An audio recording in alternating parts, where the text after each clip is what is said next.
Well, okay. I think we're ready to go here. The StreamYard is telling me we are live. I'd like to welcome everybody. Good morning to everyone. Our Ancient Oaks residents and friends of Ancient Oaks that are tuning in either on Facebook or YouTube to watch the live or on the replay, as it'll be on once again also still on Facebook, our Facebook page and our YouTube page. So today is July 1st, another month in in the books, and today is Canada Day. Saw that on the calendar and haven't paid too much attention to it, but we do have a lot of Canadian residents that have property in here, family and friends, and just along with that, Ian Rumbles had wanted to wish everybody happy Canada Day, and so I think I'll honor him by putting his what he posted on Facebook. Oop, there we go. Let's get it focused in. There we go. Getting a lot of reflection, but anyway, there's Mr. Rumbles, and is at a Rotary meeting. 155 years ago today, Canada signed their, uh, so I think it said something about a confederation of agreement with Britain, basically giving them independence from uh, Britain. Now, oh, I brought it up a little bit ago. Yes. Also, in a couple days will be our Independence Day. Therefore, my little bit of a shirt here, and that was the day, July 4th, 1776, is when the Declaration of Independence was signed, and that was 246 years ago. So everybody, happy 4th of July for us, Independence Day, for us American citizens and those that others that will celebrate with us, and celebrate it safely. Kathy and I are going to be able to take our camper out for the first time actually camping. So we're going to go do a little bit of a weekend getaway. And so we won't be here. This would be a good time to mention this. Um, the 4th of July at the clubhouse. Come celebrate 4th of July at the clubhouse. The free event. Bring an appetizer to share. Let's see, it starts at 2:30. Decorate your golf cart. Yeah, get this straightened out. And participate in a short parade. 3:15, play 5 card win and grin by the pool. Bring some quarters. At 4 o'clock, enjoy the music of a live band in the clubhouse until 7. And there's going to be mix there for what you want to, whatever you want to make up for yourself, and pay $2 for that. But you have to bring your own beverage. The park cannot supply that for you. All right. So those that are here in the park, here's a great thing to come to on July 4th at 2:30 p.m. That'd be on Monday, July 4th. Yep. So remember that. Come to that. And thank you, Carolyn. Good morning, Renee from Massachusetts. Good morning, Jack and Bev Ernst. And hi, Sig. Looking at the comments there. Sorry, I had to tilt my head back. You know, I'm in the category of the old folks that got to have the trifocals, not just bifocals, but the trifocals. So there we go. And I thought that picture of Ian was pretty cute in that. Those that might have just tuned in, I'll show that again. I don't know if I can do it without. There we go. Get a little bit less. There, there's Ian in his mommy outfit. Okay. Don't have a whole lot today to bring to folks. Uh, One thing that possibly anybody that's here and will be noticing, we did get a different type of speed reducer in for the gate. It's called a speed hump rather than a speed bump. It's to slow you down, not give you such a big jolt, but to remind you that you are to stop at the gate and then proceed into the park slowly. And it will benefit. Well, the biggest thing that we are looking for on this is the safety of people walking.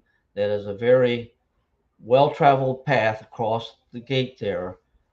People coming to the office and getting their mail and coming up here. And we just want to keep everybody safe and remind people that the speed limit is 15 miles an hour in the park. Okay. Chris and Francisco and the rest of the crew, when help is needed, they've been working on the sewer tanks. This is the summer times when we are able to do stuff on the sewer tanks that we can't do during season when everybody's here. And we've had put some new valves in the sewer tanks and the environment around the sewer tanks. That effluent is very rough on equipment and materials, and every summer, every year, requires maintenance and replacing of parts that have gotten deteriorated by the gases that are let off. And we had to put some new valves in, and they got them all done.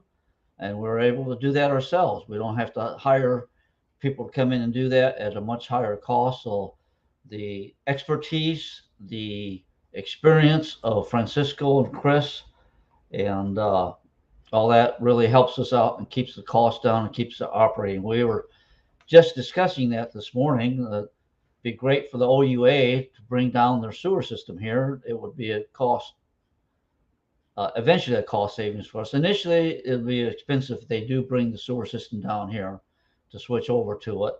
But we were just kind of estimating that if in 10 or 15 years that these tanks wear out or need replacing because of the longevity, it could be upwards of almost $7 million to replace those tanks at the cost of the tanks and that.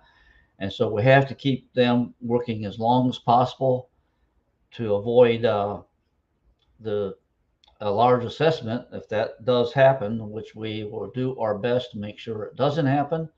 And that because like if you own a home and your septic field goes bad or you have to replace your septic system, that runs about $10,000, and you just do not need that kind of cost being incurred here. So, like I said, we do our own maintenance. We have to call in. Next week, you will see some welders here. There is some stuff that only welding on the sewer tanks has to be done by a certified welder. You can't just weld it yourself. It has to be done with a certified welder, like a pipe welder or whatever. So we have to hire that done, but we will assist them in whatever we can, help keep the costs down. I have found a firm that does they're they're expensive per hour, but they also are very quick at what they do and very good at what they do. So next week you'll see them here for maybe 2 or 3 days doing some repairs. We got a couple holes that have eaten through and some repairs on the tanks. Okay. Hi, Ernie. Good morning. Um, well, and speaking of the fourth, that we already went through that. I kind of skipped around here. This is my notes. The office and the workers have the 4th of July off. So Monday the 4th, the office will not be open, and there also will not be any staff here. Please don't break any water lines or spigots uh, that day, so we don't have to call people in and have to come in and repair anything. So be very cautious of the equipment. I've mentioned it before. Please don't do any work on the outside faucets or spigots that would require, if it broke in process, that require us to have to come in and fix it. Uh, the spigot itself that comes out of the ground for your unit is the park's responsibility, and we will fix that for you. As been mentioned before, I don't know if I brought this up, but I've had to explain to a few people. If you screw a hose onto the spigot, and you have a metal spigot, and you got the metal fitting of a hose, if you leave it hooked up, especially here in Florida, we have highly conductive water because it's got a lot of sulfur in it. And so it basically has a little bit of electricity flowing in it. When you turn the water on, just the static electricity of the water flowing through the hose will actually, over time, weld that connection together, and you will not be able to get it apart. So it is a good idea that every month or so you take that apart, you know, take the hose off the fitting and then put it back on so that it doesn't get welded on permanently. And the only way to fix it is to replace the spigot and replace your hose. Just kind of keep that in mind. Two metals together with electricity going by, even if it's static electricity, they will weld themselves together over time. A little bit of physics there for you. Okay, and just another public service announcement. Seems like I get newsletters and stuff and trade publications. The scammers are really stepping up to the game. They are trying their best to separate you from your money. I got 2 calls this morning on my cell phone. We get calls that come in all the time, and they'll either say they're what Medicare benefits was one this morning that I got. The others, you can tell it's a robocall because there's nobody there. And what it is that they have a machine calling, and they make the connection, and then they try to hook one of their call center people up to it. And if after a certain amount of time it doesn't get connected, they drop the call. But you can tell that's a robocall, and they are starting to separate you from your money. If you get a call about, and then this goes with emails and text too. In fact, I got a scam text this week, and they'll try to say your credit card. There's something the matter. Please contact them.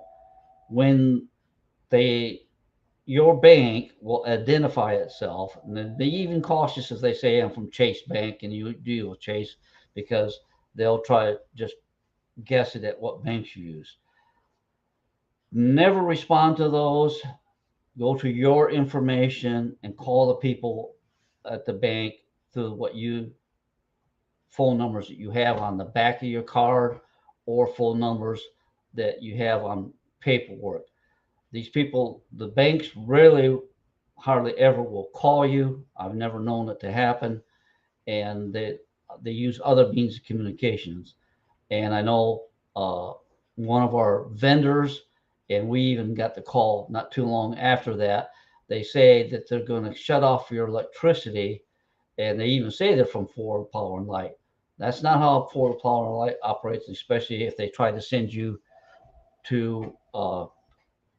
They were at that time. They're trying to send them to the ATM that apparently one of these gas stations can can like wire money. If you wire money, it is gone.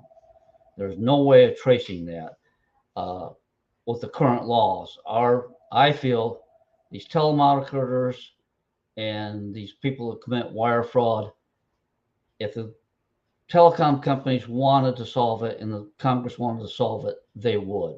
But there must be some money floating on somewhere, because every call made, if you do it on your cell phone, they track every single call, and they know where the call is coming from, and they know when people are spoofing their numbers, and they could stop it if they wanted, but somebody's making money under the table for them to do it. And I'll get off that subject. I'm going to rant about that, how too much uh, corruption going on in this world. All right. Want to end on a positive note here. So, like I said, everybody enjoy your 4th of July. Remember, our celebrating our independence, and Canada's also today celebrating their independence from Britain. So, go Canada, go USA, and celebrate responsibly. If you happen to imbibe in some of the stronger spirits, please don't drive, and be careful, and have a great weekend. Take care of yourselves, and I'll hang on here for just a little bit more. If anybody has any questions, I don't see. Oh, we got 14 people. Many people watch it afterwards. They don't catch it live. So if there's not any questions, we will say, uh, happy 4th of July. Happy Canada Day. Take care of yourself. Take care of your family. And just, we love you all. Live long and prosper.